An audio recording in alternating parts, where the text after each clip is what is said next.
Halo teman-teman, selamat datang di video aku. Sebelumnya, Assalamualaikum warahmatullahi wabarakatuh. Perkenalkan, nama aku Nurul Julfaulia, mahasiswa semester 3 dari Universitas Muhammadiyah Banjarmasin. Di sini aku akan membuat video resum materi perkuliahan dari pertemuan 1 sampai dengan ke-16 pada mata kuliah Sistem Operasi yang diampu oleh Bapak Kamarudin M.Ko. Baik, langsung saja masuk ke pertemuan pertama. Di mana pertemuan pertama ini, Bapak hanya menyampaikan pengantar mata kuliah. Yang pertama ada peraturan perkuliahan, metode perkuliahan, materi perkuliahan, dan tugas apa saja yang akan dikerjakan selama 1 semester berjalan. Baik, memasuki pertemuan kedua membahas tentang struktur sistem komputer.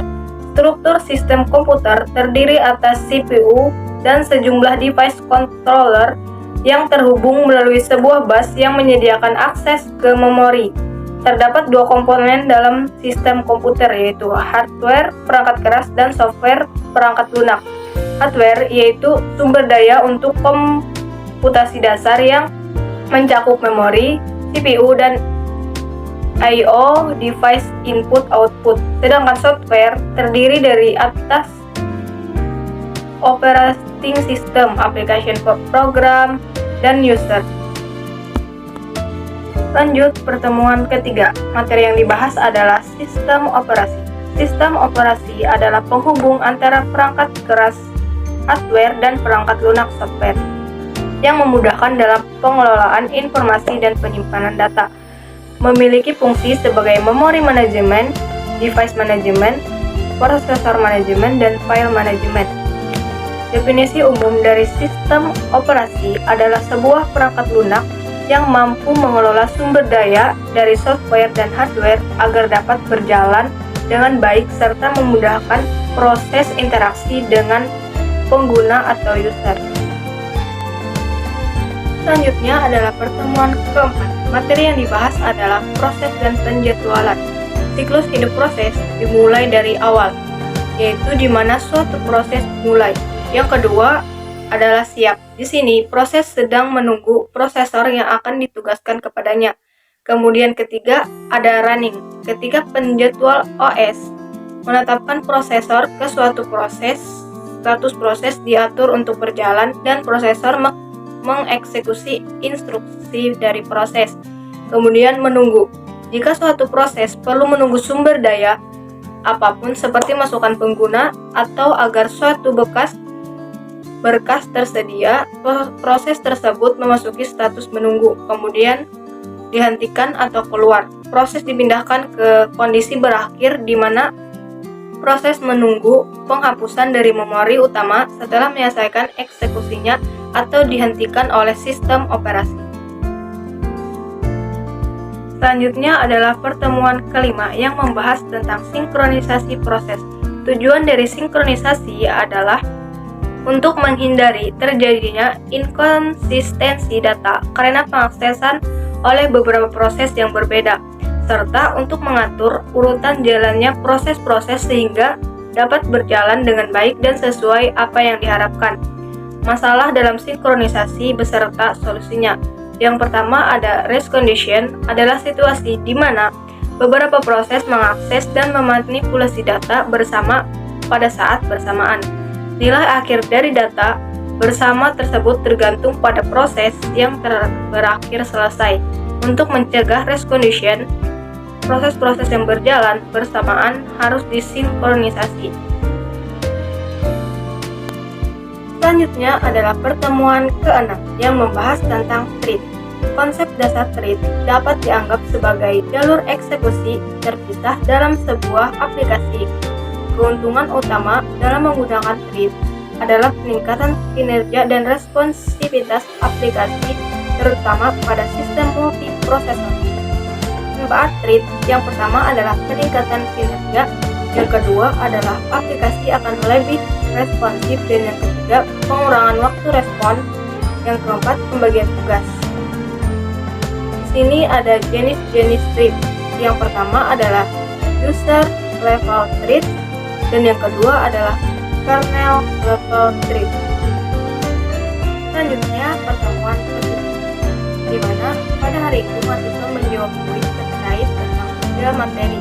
Yang pertama adalah proses dan treat, yang kedua adalah sinkronisasi proses, dan yang ketiga adalah struktur sistem komputer.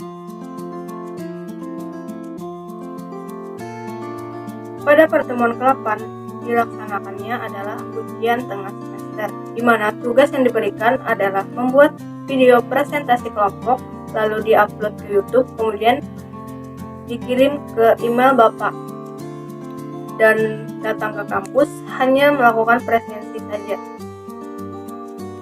Selanjutnya adalah pertemuan ke-9 membahas tentang operasi file.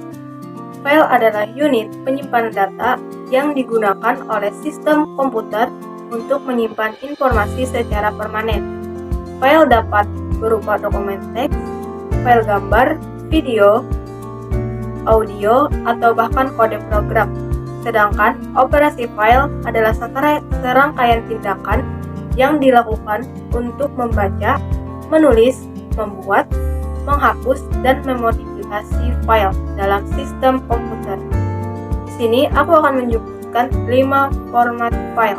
Yang pertama adalah PDF, Portable Document Format. Yang kedua, DocX, Microsoft Word Document. Dan yang ketiga ada JPG, yaitu Joint Photographic Export Group. Dan yang keempat ada MP3. Yang kelima ada zip. Selanjutnya adalah pertemuan ke-10 membahas tentang deadlock atau disebut juga dengan kebuntuan. Definisi deadlock. Deadlock adalah suatu kondisi di mana dua atau lebih proses saling menunggu sumber daya yang sedang digunakan oleh proses lain, sehingga tidak ada proses yang dapat melanjutkan eksekusi. Istilah deadlock umumnya muncul dalam konteks manajemen sumber daya sistem operasi. Penyebab terjadinya deadlock ada 4. Yang pertama ada mutual exclusion, yaitu eksekusi saling.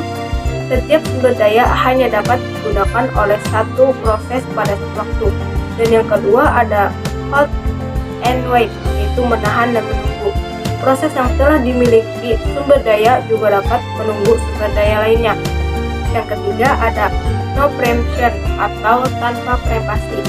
Sumber daya tidak bisa diambil paksa dari proses yang sedang menggunakannya.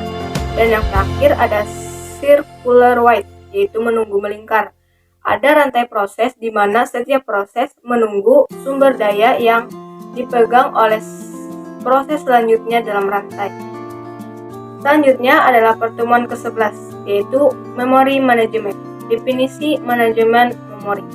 Manajemen memori dalam sistem operasi adalah proses yang mengatur penggunaan memori, khususnya RAM, untuk memastikan bahwa setiap aplikasi mendapatkan bagian memori yang cukup dan dapat beroperasi dengan efisien. Proses ini mencakup alokasi dan dealokasi memori untuk aplikasi yang berjalan, serta pengelolaan perpindahan antara memori utama dan memori sekunder. Berikut beberapa tugas utama dalam manajemen memori. Yang pertama ada alokasi dan dealokasi. Proses ini penting untuk memastikan bahwa setiap aplikasi mendapatkan cukup memori untuk beroperasi tanpa mengganggu aplikasi lain.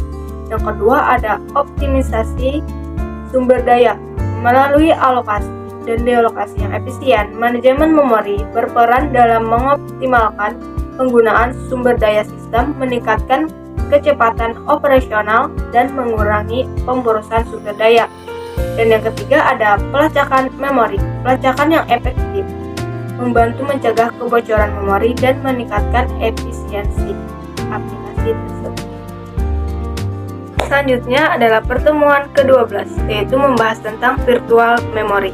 Virtual memory adalah sebuah sistem yang digunakan oleh sistem operasi untuk menggunakan sebagian dari memori sekunder, yaitu hard disk, yang seolah-olah ia menggunakannya sebagai memori internal atau utama RAM fisik yang terpasang di dalam sebuah sistem komputer. Memori virtual adalah teknik yang memisahkan memori logika user dan memori fisik. Keuntungan dari penggunaan memori virtual adalah berkurangnya proses I/O yang dibutuhkan. Misalnya, untuk program butuh membaca dari disk dan memasukkan dalam memori setiap kali diakses. Yang kedua, ruang menjadi lebih leluasa karena berkurangnya memori fisik yang digunakan. Dan meningkatnya respon karena menurunnya I/O dan memori. Selanjutnya adalah pertemuan ke-13 membahas tentang file system security. File system adalah struktur yang mengatur bagaimana data disimpan, diakses, dan dikelola pada perangkat penyimpanan komputer. Setiap sistem operasi memiliki file system sendiri, misalnya NTFS pada Windows dan ext4 pada Linux dan HFS pada macOS, yang masing-masing memiliki cara kerja dan aturan pengelolaan data yang berbeda. Tipe-tipe file system dan relevansinya terhadap keamanan. NTFS, Neo Teknologi File System, memiliki fitur keamanan yang kuat seperti kontrol akses dan enkripsi. Yang kedua ada ext4, yaitu Fort Extended File System. Banyak digunakan di Linux dan memiliki fitur yang mendukung integritas data. Yang ketiga ada AVFS atau Available File System, memiliki fitur snapshot dan enkripsi yang mendukung keamanan tinggi pada perangkat Apple. Berikutnya adalah pertemuan ke-14 yang membahas tentang input dan output system. Input dalam sistem komputer merujuk pada data atau informasi yang dimasukkan melalui perangkat input seperti keyboard, mouse, dan perangkat lain yang mendukung. Input ini kemudian dikirim ke CPU untuk diproses. Kemudian proses pengelolaan ini akan menghasilkan data baru yang berguna, yang kemudian diteruskan ke perangkat output untuk disajikan kepada pengguna. Kemudian output dalam sistem komputer adalah hasil dari proses yang dilakukan oleh CPU. Setelah data diproses, hasilnya disajikan melalui perangkat output seperti monitor, printer, atau speaker. Output ini merupakan informasi yang telah diproses dan dikemas dalam format yang mudah dimengerti oleh pengguna. Output memungkinkan pengguna untuk menilai hasil kerja sistem dan mengambil keputusan untuk langkah selanjutnya. Pada pertemuan ke-15 dilakukan lagi kuis, yaitu menjawab soal yang diberikan oleh Bapak terkait tentang sebuah sistem komputer mengalami deadlock yang melibatkan 4 proses, ada V1, V2, V3, dan V4, dan 3 sumber daya R1, R2, dan R3. Soal yang kedua, yaitu dalam konteks manajemen memori pada sistem operasi, dan soal yang ketiga adalah implementasi file system pada memori.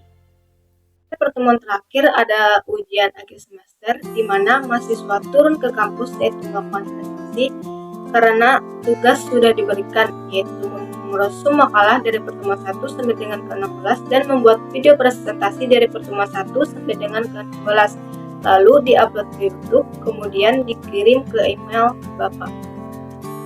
Nah, jadi itu adalah materi-materi yang kami pelajari dari pertemuan 1 sampai dengan ke-16.